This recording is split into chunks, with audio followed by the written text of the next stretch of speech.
की आचार्य श्रीमद जैन तारण मंगलाचार्य जी महाराज की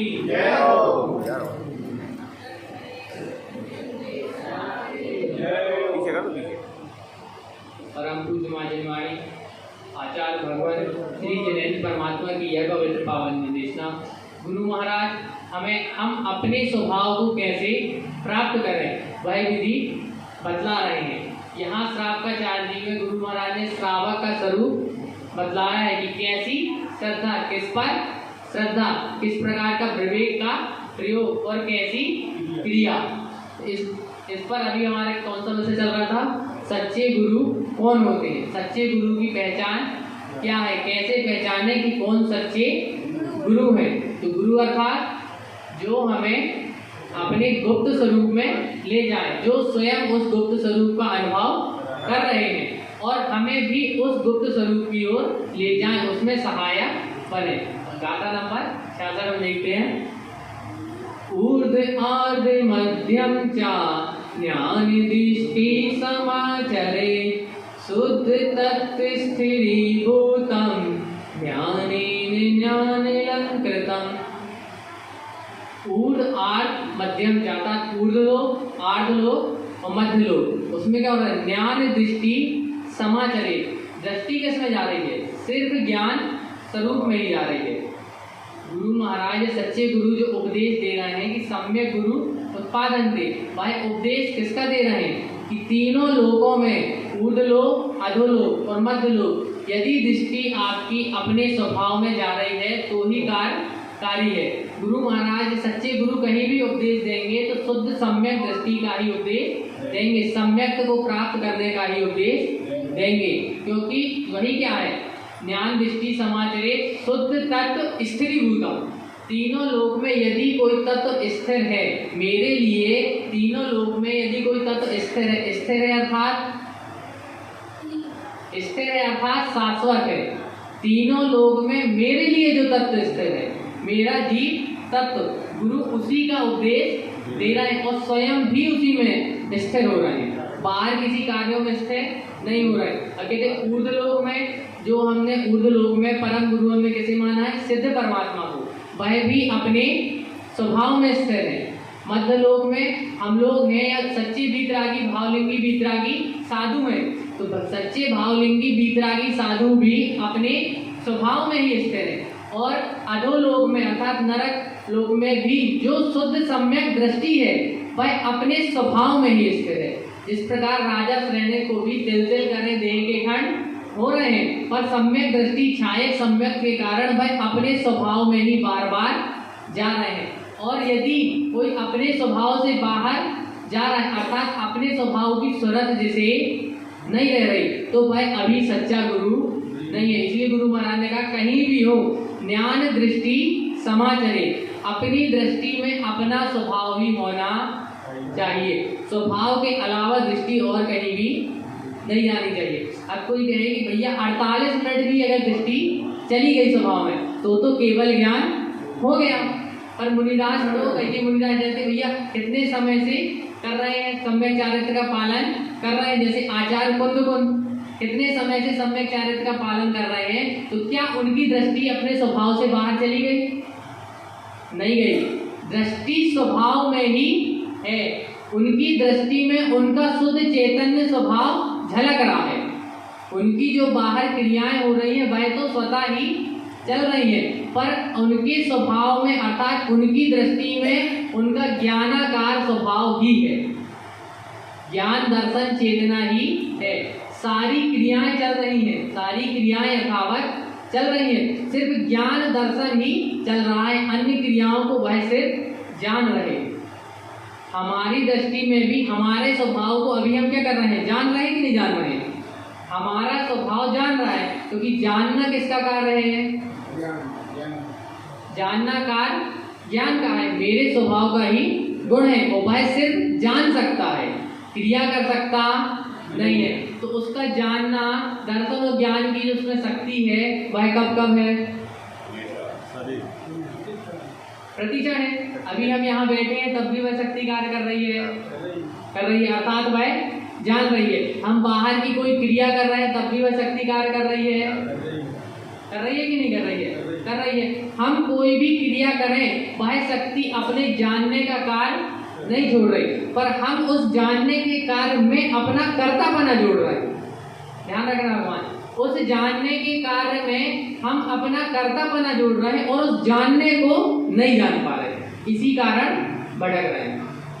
जो सच्चे वीतरागी भावलिंगी मुनिराज हो रहे हैं वह सिर्फ क्या कर रहे हैं? कर्तेपने को दूर कर रहे हैं, सिर्फ ज्ञायक स्वभाव ही रख रहे हैं, तभी वह समता में रह पा रहे हैं। यदि वह ज्ञायक स्वभाव को सम्मुख ना रखें तो समता में रह पाना संभव नहीं है। जब आपका ज्ञायक स्वभाव आपके सामने रहेगा, आपके सम्मुख रहेगा, तभी आप समता में रहेंगे। नहीं तो पुण्य कर्म का उदय आएगा तो आप अपने स्वभाव को भूल जाओगे और हर्षायमान होने लगोगे। पाप कर्म का उदय आएगा तो फिर आपको लगेगा अरे क्या करें, आपके आत्मरोध परिणाम होते रहेंगे। पर यदि आपका ज्ञायक स्वभाव आपके साथ है तो चाहे पुण्य कर्म आए चाहे पाप कर्म आए, सारे आएंगे और जाएंगे, और सिर्फ ज्ञायक स्वभाव में रहने से कोई भी संबंध होगा नहीं। सारे आते जाएंगे और जाते जाएंगे। कर्मों से क्षय होने का मार्ग एक ही है। अच्छा, कर्म क्षय हो रहे हैं कि नहीं हो रहे हैं? कर्म तो सबके क्षय हो रहे हैं, क्योंकि कर्मों का स्वभाव कैसा है? क्षय होने का ही है। कर्म स्वभाव संख्य परिणाम, पर सकाम निर्जरा हो रही है कि अकाम निर्जरा हो रही है, वह महत्वपूर्ण है कि सकाम निर्जरा हो रही है कि अकाम निर्जरा हो रही है, और आगे कर्म बन रहे हैं कि नहीं बन रहे हैं। यदि अपने स्वभाव में रह रहे हो, आपकी दृष्टि बाहर नहीं जा रही है, कार्य करते हुए भी, क्रिया करते हुए भी आपकी दृष्टि आपके स्वभाव की डोर को बांधे हुई है, तो आपके नए कर्म बन रहे नहीं है। कर्म तभी बनते हैं जब उस ओर हमारा परिणमन हो, उपयोग उस ओर जाए और उसमें रस आए। हम सोच रहे हैं कि हमें रस नहीं आ रहा, लेकिन कहीं ना कहीं हमें रस आ रहा है। सामने वाले की निंदा हो रही है कि हमने सोचा कि दो लोग आपस में बातें कर रहे हैं, एक दूसरे से निंदा कर रहे हैं, हम वहीं खड़े हुए हैं या हम वहां से गुजर रहे हैं। हमने क्या कहा? हमें तो कोई लेना देना नहीं है, जो निंदा कर रहे हैं वो निंदा अपनी करते रहे, पर आपका उपयोग कुछ समय के लिए उस ओर तो गया कि नहीं गया? यदि आपका उपयोग उस ओर नहीं जाता तो आप कैसे जानते कि फलाने व्यक्ति की निंदा कर रहा है, ऐसे सब कह रहा है? उपयोग गया कि नहीं गया?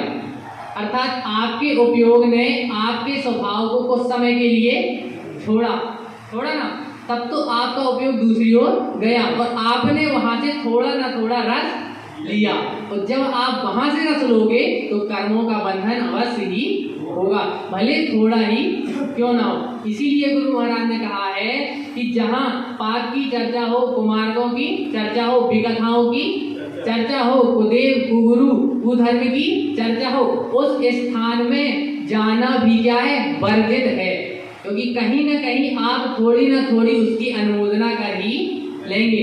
आपने कहा कि भैया हम अंदर नहीं जा रहे, पर हम कम से कम बाहर से देख तो आए। आपने कहा ना कि भैया हम वहां से देख लेंगे दूर से, पर हम अंदर नहीं जा रहे, पर आपने कहा कि हम देख के आ जाएं, तो कहीं ना कहीं अभी आपका रस उसमें बंधा हुआ है, आपका रस उसमें लगा हुआ है, तभी आपकी इच्छा हो रही है। बिना रस के भगवान कोई भी कार्य होने वाला नहीं है। कोई भी व्यक्ति बिना रस के कोई भी कार्य नहीं कर सकता, यहाँ तक कि साधु परमात्मा भी बिना रस के कोई कार्य नहीं कर रहे। बस भेद इतना है कि रस कहाँ से ले रहे हैं। यदि हमें अपने स्वभाव का रस आ रहा है तो हमें बाहर का रस स्वतः ही छूट जाएगा। जैसे कोई आपको अच्छी मीठी वस्तु दे दे, आपको कोई पकवान पसंद है, आपके घर में वो पकवान बना है और दूसरा पकवान भी बना है, और किसी ने आपको आपका पसंद वाला पकवान लाके दे दिया, तो क्या आप दूसरे की ओर देखेंगे? नहीं देखेंगे। क्यों नहीं देखेंगे? क्योंकि हमें हमारे पसंद की चीज मिल गई, हमारा कार्य तो हो गया। ऐसे ही सच्चे वीतरागी भावलिंगी जो आचार्य रहते हैं, मुनि रहते हैं, सदगुरुदेव रहते हैं, उन्हें अपने स्वभाव का रस लग गया, इसीलिए उन्हें बाहर का रस लग रहा नहीं है। उन्हें जो सुहा रहा है वह उसका ही रसास्वादन कर रहे हैं और वह कभी भी समाप्त होने वाला नहीं है। और जो चीज समाप्त होने वाली नहीं है वह उसी का बार बार रस ले रहे हैं, क्योंकि उन्हें उसी में आनंद आ रहा है और हमें अभी उसका स्वाद नहीं लिया, इसलिए अभी हमें बाहर का रस लग रहा है। हम कहते हैं ना भैया ये चीज छोड़ना बहुत मुश्किल है, कि ऐसा करना बहुत मुश्किल है, हमने इतना कम से कम कर लिया, पर अभी दृष्टि हमारी स्वभाव में नहीं गई, अर्थात अभी हमने पूर्ण रस का भी पालन नहीं किया। जब तक उस रस का हम रसास्वादन नहीं कर पा रहे हैं तब तक हमें बाहर की चीजें छोड़ने में क्या लग रही है, कठिनाई लग रही है। यदि ऐसा नहीं होता तो एक क्षण में बड़े बड़े राजा महाराजाओं को, तीर्थंकरों को कैसे इतना सारा राजपाट छूट जाता, कैसे सारे मोह संबंध को त्याग कर वह एक ही क्षण में निकल जाते। कुछ ना कुछ तो उन्हें मिल रहा है, कुछ ना कुछ तो मूल्यवान उन्हें लग रहा है, तब तो वह उस चीज को छोड़ रहे हैं। आपसे कोई कहे कि आप हमें अपना पीतल दे दो और हमसे उसके बदले सोना ले लो, तो हम क्या करेंगे, जल्दी से कहेंगे कि आप तो हमें जल्दी ला दो, कि हम अपना सोना, आपका सोना ले रहे हैं और पीतल आपको दे रहे हैं। क्यों दे रहे हैं? सोना कीमती है, क्योंकि हमें लग रहा है कि सोना कीमती है, सोने का बहुमान है।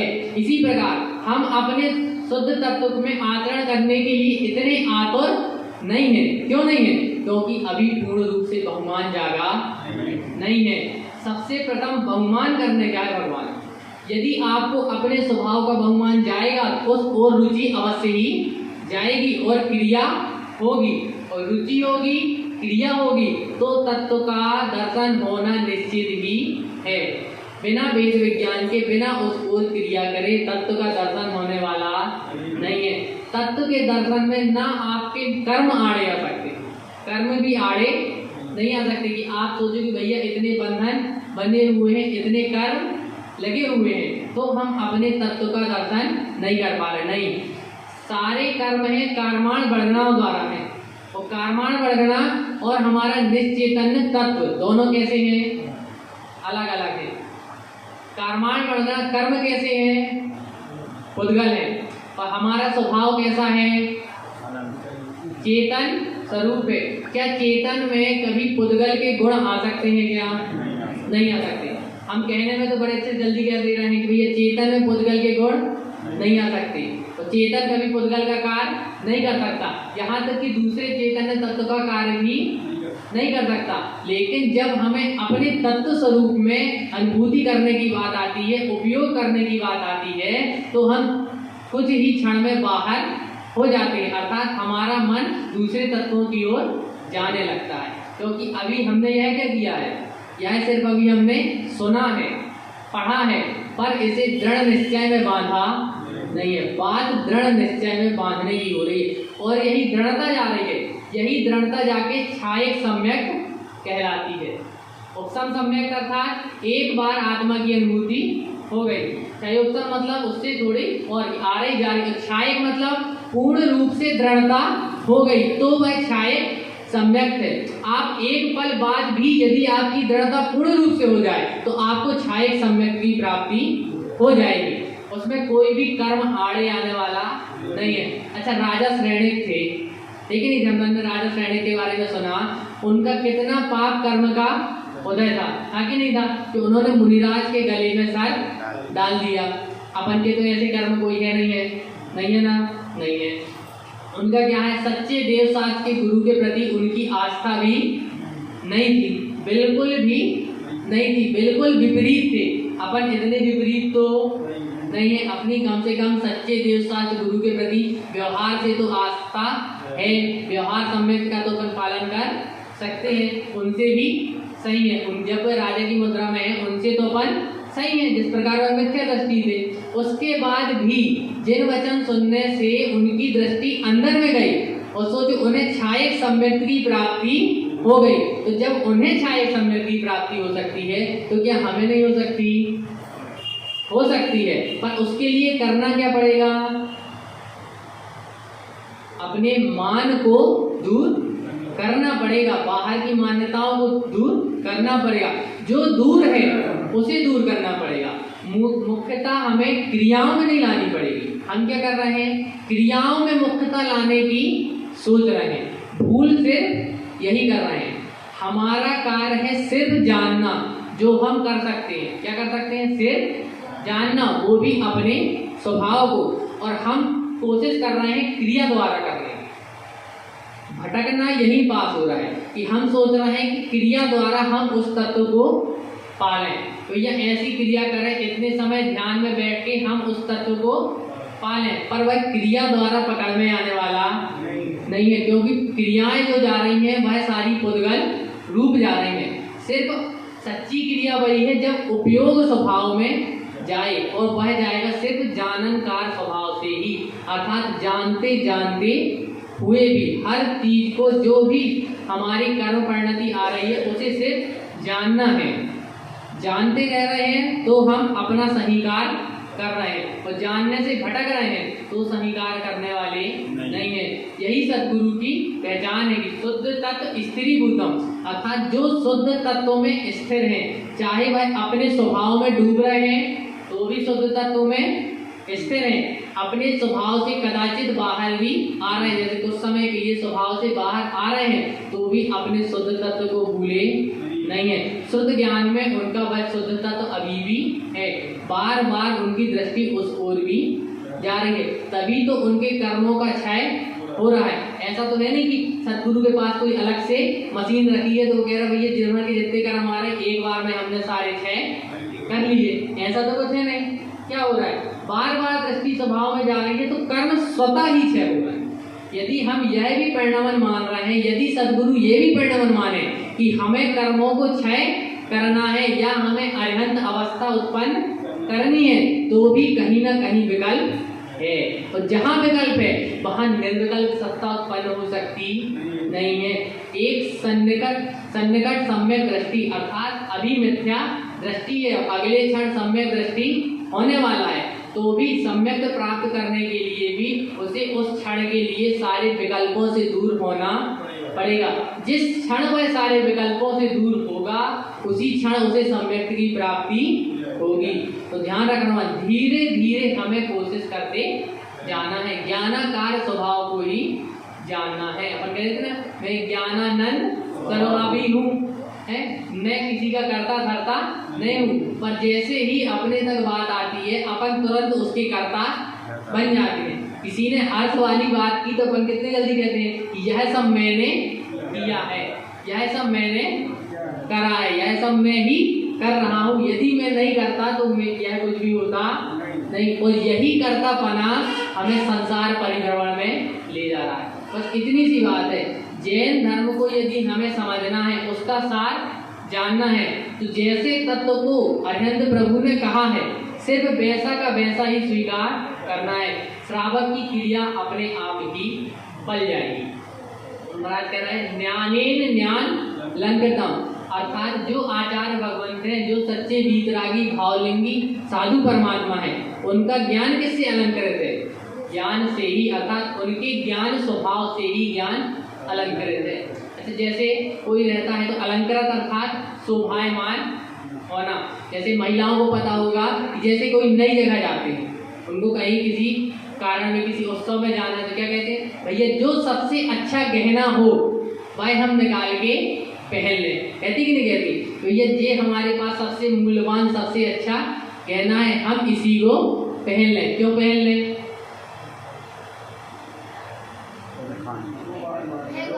ताकि हम अच्छे लगे, कहते ना, ताकि हम अच्छे लगे। और किसी का अच्छा और गहना दिख गया तो क्या कहेंगे, हमको यह गहना ही चाहिए है, जितनी जल्दी हो सके यह हमको बनवा दो। क्यों? क्योंकि हमें यह पहनना है। ऐसे गुरु महाराज कह रहे हैं कि जो शुद्ध साधु हैं, शुद्ध रत्नात्रय के साधक हैं, उनका गहना क्या है? उनका बहुमूल्य ज्ञान स्वभाव, उनका शुद्ध स्वभाव। तो वह अलंकृत भी किससे है? अपने ज्ञान स्वभाव से ही अलंकृत है, और किसी चीज से अलंकृत नहीं है, वह अपने स्वभाव से ही अलंकृत है। और जब हम उनका चिंतन मनन कर रहे हैं, जब हम सिद्धों का मनन कर रहे हैं, तो जिस स्वभाव से वह अलंकृत है हमें भी वह स्वभाव जल्द ही चाहिए, ताकि हम भी उन जैसे ही लगे। जैसे कहते हैं ना, हमें भी वह गहना जल्दी चाहिए ताकि हमारे पास ही वह हो जाए। पर यदि आपने उसे बंद रखा है और आप उसे नहीं पहन रहे हो तो गलती किसकी है? गलती तो अपनी है कि अपने पास रखा है। अपन कह देते ना, तुम्हारे पास तो इससे अच्छा रखा है और तुम वो गाय नहीं पहन रहे। वैसे गुरु महाराज कह रहे हैं, जैसा सिद्ध स्वभाव सिद्धों का है वैसा सिद्ध स्वभाव तो मेरे पास भी रखा है, पर हमने उसे बंद करके रखा है। तो उसे सिर्फ खोलने की जरूरत है, उसे पहचानने की जरूरत है। और एक बार हमने उसे पहचान लिया, सम्यक की दृष्टि चली गई, अपने स्वरूप में दृष्टि जाने लगी, तो वह माला भी हमें डूबती हुई दिखाई देने लगेगी। जैसे उनका स्वभाव है वैसे ही हमें भी अपना स्वभाव दर्शन में आने लगेगा। फिर सारी क्रियाएं अपने आप ही पलने लगेंगी और कोई क्रियाएं पालने की आवश्यकता नहीं है। ऐसे ही सच्चे साधु अपने ज्ञान से अलंकृत होते हैं और ज्ञान दृष्टि में ही आचरण करते हैं। और यदि कोई इसके अलावा आचरण कर रहा है, कहते ना कि भैया जी पहचान कैसे करें कि कौन सच्चे साधु हैं, कौन सच्चे मुनि हैं, किनको हम नमन करें, कौन सच्चे देव हैं। तो जो अपने ज्ञान स्वभाव के अलावा और किसी चीज से अलंकृत हैं, कोई बाहर का परिग्रह हो चाहे अंदर का परिग्रह हो, ध्यान रखना, सिर्फ बाहर के परिग्रह की बात नहीं कर रहे। बाहर के परिग्रह के अलावा यदि अंदर का भी कोई और परिग्रह है जिससे वह हमें अलंकृत दिखाई दे रहे हैं कि कोई और परिग्रह जा रहा है, कहीं और उनकी रुचि जा रही है, शुद्ध तत्व स्त्रीभूतम, शुद्ध तत्व में स्थिर होने के अलावा कोई और उनकी रुचि जा रही है कि भैया ऐसा ऐसा कार्य करवा लो, ऐसा ऐसा कार्य कर लो, या आप उनके सम्मुख आए और उन्होंने कह दिया कि आप ऐसा कर लो, इस चीज को धारण कर लो तो तुम्हारा कल्याण हो जाएगा, जिसका लेना देना कुछ भी नहीं है, जो संसार परिभ्रमण का ही कारण है, या किसी मठ मंदिर बनाने में लगे हुए, किसी और सम आरंभ के कारण में लगे हुए, सम आरंभ समारंभ के कारण में लगे हुए, मन वचन का किसी भी रूप से लगे हुए हैं, उसकी अनुमोदना कर रहे हैं, तो वह अभी सच्चे साधु नहीं है, सच्चे गुरु नहीं है। सच्चे गुरु वही हैं जो अपने स्वभाव का स्वयं अनुभव कर रहे हैं और हमें भी उसका अनुभव कराने में सहायक हैं, और सच्चे स्वभाव में ही स्थिर है। उपयोग भी बाहर जा रहा है तो उसके बाद वापस अपने स्वभाव में लग रहा है, बाहर की क्रियाओं में लगने वाला नहीं है। तभी शुद्ध सम्यक दृष्टि साधु महात्मा होते हैं, हर 48 मिनट में अपने स्वभाव का दर्शन करते रहते हैं। सपने में भी दर्शन स्वभाव का जा रहा है, सूरत किसकी जा रही है? स्वभाव के द्वारा। भोजन भी कर रहे हैं, आहार कर रहे हैं, तो दृष्टि किसकी जा रही है? आहार में भी स्वभाव में जा रही है। बाहर की क्रियाएं भी चल रही हैं, गमन भी कर रहे हैं, दृष्टि किस में जा रही है? स्वभाव में जा रही है। हर जीव तत्व को देख रहे हैं तो कैसे देख रहे हैं? जीव पदार्थ को उसके स्वभाव से देख रहे हैं, चाहे उनका कोई गुणगान करने वाला हो, चाहे उनको कोई अपशब्द कहने वाला हो, देखेंगे तो किससे देखेंगे? स्वभाव दृष्टि से ही देखेंगे। तभी तो वीतरागी निर्गंध मुनि ने रानी चेलना और राजा श्रेणिक दोनों को ही कैसा आशीर्वाद दिया? धर्म वृद्धि हो। ऐसा तो नहीं कहा कि तुमने हमारे गले में सर्प डाला तो तुम्हारा कुछ अलग हो जाए, तुमने उसको दूर किया तो तुम्हारा कुछ अलग हो जाए, ऐसा तो नहीं कहा। सबको कैसे देख रहे हैं? एक ही समान दृष्टि से। तो यही सच्चे गुरु की पहचान है। और हमारे गुरु महाराज ने भी हमें कैसा देखा है? एक ही दृष्टि से देखा है, सिद्धों की दृष्टि से देखा है। जब गुरु महाराज ने स्वयं को सिद्ध दृष्टि देखा, पहले स्वयं को सिद्ध दृष्टि करके क्या किया? प्रमाण किया। ध्यान रखना, जो सच्चे गुरु होते हैं वह हमेशा प्रमाणित बात ही करते हैं। पहले उन्होंने स्वयं को प्रमाण किया। 11 वर्षीय अवस्था में सम्यक दर्शन को धारण किया, अर्थात सम्यक का स्वयं प्रमाण किया।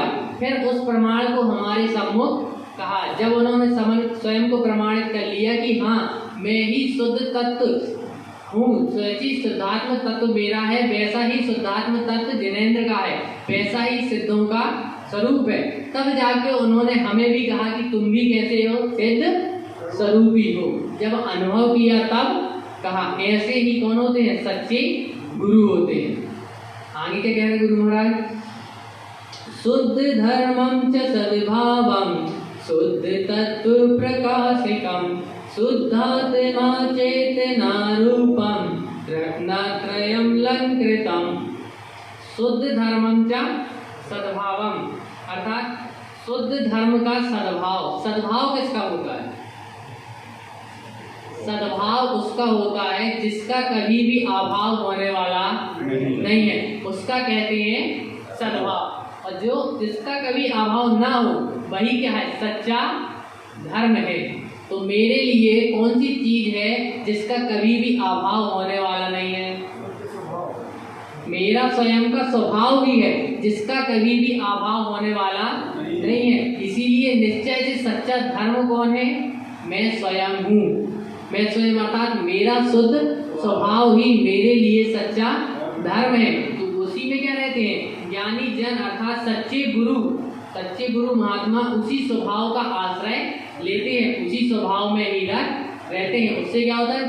शुद्ध तत्व प्रकाश का, और शुद्ध तत्व से ही प्रकाशित होते हैं, शुद्ध तत्व ही प्रकाशमान होता है। उसका मतलब ये नहीं है कि अंदर कोई लाइट जल रही है तो ये कह दी उनके आसपास ऐसी लाइट जल रही है, नहीं। शुद्ध तत्व प्रकाशमान अर्थात ज्ञान के प्रकाश में, शुद्ध तत्व ज्ञान से ही प्रकाशित है। अपने स्वभाव को जानना है तो किससे जान में आएगा? ज्ञान से ही। ज्ञान के प्रकाश में ही सारी चीजें जानने में आएंगी। गुरु महाराज ने आगे भी कहा है, तो ज्ञानेन ज्ञान अलंकृतम कहा है। अनंत ज्ञान, अनंत दर्शन, अनंत वीर, अनंत सुख, चारों में से गुरु महाराज ने सिर्फ किसको लिया? प्रथम रूप में सिर्फ ज्ञान को ही अलंकृत किया। क्यों कहा? गुरु महाराज ने ज्ञानेन ज्ञान अलंकृत क्यों कहा? नहीं, क्योंकि जो अनंत सुख है, अनंत वीर है, ये सारे कब होंगे? जब हम अपने स्वभाव में जाएंगे तब हमें अनंत सुख की अनुभूति होगी। पर जो अनंत ज्ञान है अर्थात हमारा ज्ञान गुण है, वह अभी भी कार्य कर रहा है। वह जानन तो अभी भी कर रहा है। जब हम अपने स्वभाव में जाएंगे तब हमें अनंत सुख की अनुभूति होगी, पर ज्ञान की अनुभूति तो हमें अभी भी हो रही है। अपने स्वभाव की अनुभूति करनी है तो ज्ञान से ही होगी। किसी भी चीज की अनुभूति हो रही है तो वह ज्ञान से ही जानने में आएगी। चाहे आचार्य भगवान चाहे अपने स्वभाव में रहें, चाहे कुछ समय के लिए स्वभाव से बाहर आए, लेकिन उनका ज्ञान कभी भी छूटने वाला नहीं है। ज्ञानन स्वभाव हमेशा ही रहेगा। इसलिए उन्होंने कहा कि ज्ञानेन ज्ञान अलंकृतम, हमेशा ज्ञान से ही अलंकृत दिखाई देंगे और सच्चे ज्ञान से दिखाई देंगे। आगे क्या है? शुद्ध धर्म च सद्भावम, शुद्ध तत्व प्रकाश का, और शुद्ध तत्व के प्रकाश में ही अर्थात ज्ञान के प्रकाश में ही सभी चीजों को देखेंगे। सभी चीज अर्थात अपने स्वभाव के जितने गुण हैं उनको देखेंगे। बाहर के गुण देखने की बात नहीं कर रहे। अपने स्वभाव में जितने असंख्यात गुण हैं उनको ज्ञान द्वारा ही अनुभव में आएंगे, और सिर्फ मेरे ही अनुभव में आएंगे। मेरे ज्ञान गुण सिर्फ मेरे ही अनुभव में आएंगे, आपके ज्ञान गुण सिर्फ आपके अनुभव में आएंगे। और क्या कह रहे हैं गुरु महाराज? शुद्धात्मा चेतना रूपम। शुद्धात्मा कैसी है? चैतन्य स्वरूप है। और ऐसे ही सच्चे गुरु बतलाते हैं, जिन्होंने अपने चैतन्य स्वरूप का अनुभव कर लिया है वह शुद्धात्मा को चैतन्य स्वरूप ही बतलाएंगे, और जिसने अभी अनुभव नहीं किया वह कहीं ना कहीं उसमें भटकन लाएगा ही, उसमें कहीं ना कहीं भटकेगा ही। भले कितना भी जिनसुत को समझ लें, यदि हमने अपने स्वभाव की अनुभूति नहीं की तो कहीं ना कहीं हम भटकेंगे ही। जैसे मारीची का जीव था, उसने साक्षात जिनेंद्र परमात्मा की देशना समुद्रण में बैठकर भी सुनी, बाहर से जिन मुद्रा को धारण भी किया, पर दृष्टि स्वभाव में नहीं गई तो इतना भटकना पड़ गया। और यदि दृष्टि स्वभाव में चली गई कि शुद्धात्मा चेतना रूपम, चेतन स्वरूप ही है, सेहती पर्याय में उसकी दृष्टि किसमें गई? स्वभाव में गई। तो क्या उस टाइम भाई किसी महाव्रत का पालन कर रहा था क्या? दृष्टि जाने के पूर्व नहीं कर रहा था ना। किसी प्रकार का व्रत नियम का पालन कर रहा था क्या? नहीं कर रहा था ना। और कुछ भी उसने सुना था क्या? नहीं सुना। जब सच्चे गुरु की देशना गई, उनके कर्णों में सच्चे गुरु की देशना गई, और कर्णों में क्या गई? अंदर में उतर गई। उसकी दृष्टि स्वभाव में चली गई, तब जाके उनका कल्याण का मार्ग बना। और दृष्टि अंदर नहीं गई तो स्वयं तीर्थंकर की दिग्ध्वनि भी कर रही है, इधर से सुने और उधर से चली गई, पर कोई भी कार्यकारी नहीं हो पा रही। क्यों नहीं हो पा रही?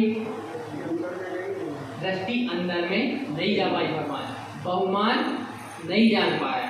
हम गुरु महाराज के ग्रंथ पढ़ रहे हैं, वीरेंद्र प्रभु की देशना सुन रहे हैं, तो किससे? जब हमें अपने स्वभाव का बहुमान जागेगा और हम सुनेंगे, उसे ग्रहण करने की हमारी रुचि होगी, तब हमारा भाव कुछ और होगा।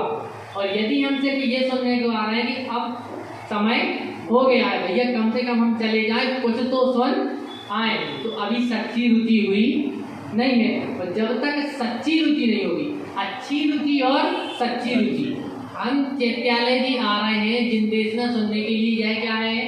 अच्छी रुचि है, अच्छा कार्य है, पर सच्चा कार्य अभी नहीं है। जब उसके साथ भावना ये हो कि वह उपदेश सुन के हम अंदर में रमण करें और हम क्रिया भी करें, तब वह सच्ची रुचि है। तो हमें अच्छी रुचि है, अच्छी बात है, पर अच्छी रुचि को सच्ची रुचि में भी परिवर्तित करना है, तब जाके कार्य होगा। तभी गुरु महाराज कह रहे हैं कि शुद्धात्मना चेतना रूपम, अपने स्वभाव को चेतन स्वरूप भी जानो। तो जितने अचेतन तत्व हैं, इन सबसे अपने आप को विरक्त मानो। पहले मानोगे तब वैसा अनुभव होगा। और क्या है? रत्नात्रयम लंकृतम। और ऐसे सच्चे वीतरागी साधु किससे लंकृत रह रहे हैं? रत्नात्रय स्वभाव से, अंदर से भी और बाहर से। बाहर से भी रत्नात्रय का पालन तभी हो पाएगा जब अंदर के रत्नात्रय पलेंगे। उपयोग अपने स्वभाव का दर्शन कर रहा है तो वही सम्यक दर्शन, उसका अनुभव हो रहा है, ज्ञान है, और उसी में आचरण करने लगा, उसी में बार बार स्थिर होने लगा, तो वह क्या है? सम्यक चारित्र है। और यदि अपने स्वभाव का दर्शन भी नहीं हुआ तो बाहर से आप कितने भी व्रत नियम संयम पालने की कोशिश कर लो, ढोंग कर लो, पर वो आपका सम्यक चारित्र कहलाएगा नहीं। यही अंदर से और बाहर से पहचानने की बात है। बाहर की क्रियाओं में भी शुद्धता तभी दिखेगी जब शुद्धता अंदर से होगी। जैसे मटके में पानी भरा है, तो कोई पूछे कि ये मटके में पानी कैसा भरा है, तो अपन क्या कहेंगे? मटका बाहर से भी गीला दिख रहा है, इसका मतलब मटके में अंदर पानी है। और यदि मटके में अंदर पानी न भरा हो और हम बाहर से बस मटके को गीला कर दें, तो क्या वह हमेशा गीला रहेगा? नहीं रहेगा। थोड़ी समय बाद ही वह कैसा हो जाएगा?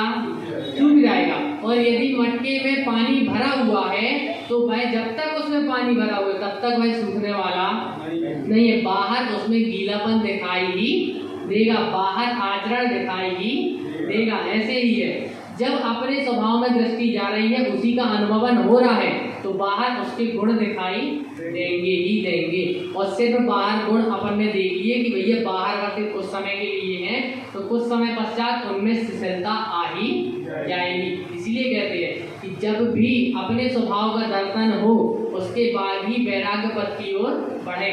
पहले उस स्वभाव के दर्शन करने की क्या करें? रुचि करें। भरत महाराज ने भी उसके पूर्व क्या, ऐसा नहीं है कि एक बार में निकले और उन्हें केवल ज्ञान की प्राप्ति हो गई, नहीं। इसके पूर्व उन्होंने उसकी क्या की? साधना की। पूर्व भाव में भी उसकी साधना की और उस भाव में भी अपने आप को ज्ञायक स्वरूप ही जाना। जो कार्य हो रहे थे उन सब से उनने ज्ञायक स्वरूप ही जाना। तब जाके ऐसी परिणति हुई कि वह जैसे ही निकले अपने स्वभाव में सीधे ही डूब गए और केवल ज्ञान की प्राप्ति हो गई। तो हमें केवल ज्ञान की प्राप्ति करना है कि नहीं करना है? धीरे धीरे ही प्राप्ति होगी और अपने स्वभाव के आश्रय से ही प्राप्ति होगी। कोई चीज नहीं है कि कोई कहते कि सामने वाले के पास से लाके दे दें। स्वयं का स्वभाव है, स्वयं को ही उत्पन्न करना पड़ेगा और स्वयं के उपयोग से ही वह उत्पन्न होगा। उसमें सिर्फ बाह्य निमित्त बन सकते हैं। जिनवाणी बाह्य निमित्त बन सकती है, समझाने में कोई शंका में जिनवाणी निमित्त बन सकती है, सदगुरुदेव हमें समझाने में निमित्त बन सकते हैं, पर अंदर की रुचि लाने में, उसका अनुभव करने में और उसमें आचरण करने में हमें अपने उपयोग को ही लगाना पड़ेगा। तो ऐसे ही हम अपने उपयोग को अपने स्वभाव में लगाएं, ज्ञान स्वरूप से अलंकृत हो, रत्नात्रय स्वरूप से अलंकृत हो। यही सद्गुरु की शुद्ध जिन देशना है। और यदि इस ओर हम चल रहे हैं तो हम सही मार्ग में चल रहे हैं। अभी भी यदि हम गायक स्वरूप से कहीं भटक रहे हैं तो सही मार्ग में चलने की आवश्यकता है। अभी हम अपने सही मार्ग में चलें। ऐसे ही अपने निश्चित चैतन्य स्वरूप की अनुभूति हो, निश्चित चैतन्य ज्ञानाकार स्वरूप में ही रमण हो। यही गुरु महाराज की पवित्र पावन निर्देशना।